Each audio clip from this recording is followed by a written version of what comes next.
Today we're going to look at the Rcexl Ignition test kit and why I bought it.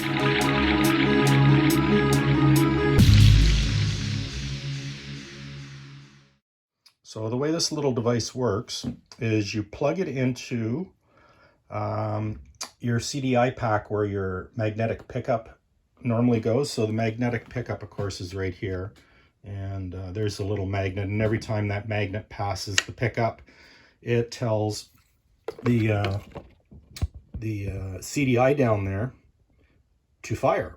So this little device here basically replaces that, and it actually has an adjustable dial that I can turn, and it varies the RPM signal to the CDI, which is really handy.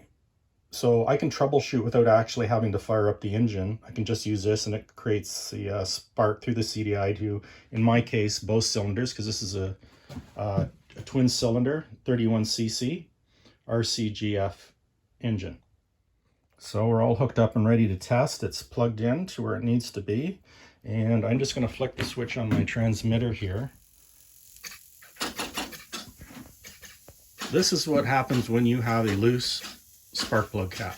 It twitches all your servos. You can hear it. Even the throttle's twitching a little bit. And it's so bad that the RPM gauge is not even working. So what am I going to do? I'm going to put these caps, push these caps back on. You can actually see it arcing. And I'm just going to push these caps back on, and we'll see if that clears the problem. All right, the caps are pushed back in all the way, and the issue has totally resolved itself. As you can see, we are at 2,602 RPM, so you have to add an extra 0 on the end of this display. So I'll show you how this little guy works here. I can adjust the RPM. There I'm increasing it. We're just over 3,000. 6,000, 7,000, 9,000, 11, 14, all the way up to just over 22,000 RPM. And I can dial this right down to just a little over 400 RPM. Very handy little device. So as you can see, by using this device, I was able to solve a problem.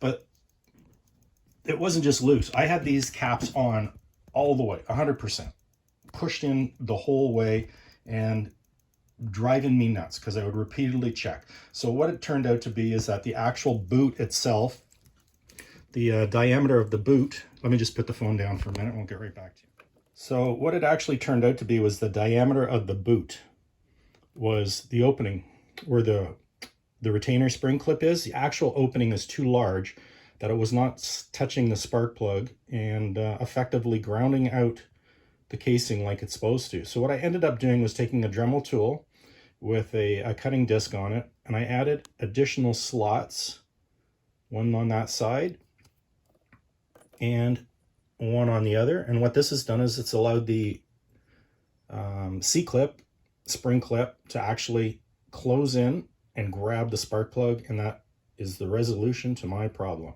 that I've been dealing with for weeks. Originally, I had analog servos throughout the airplane, and it was even worse. So I switched to all digital, and that's helped quite a bit, but didn't resolve the problem until I actually did some surgery on the spark plug caps.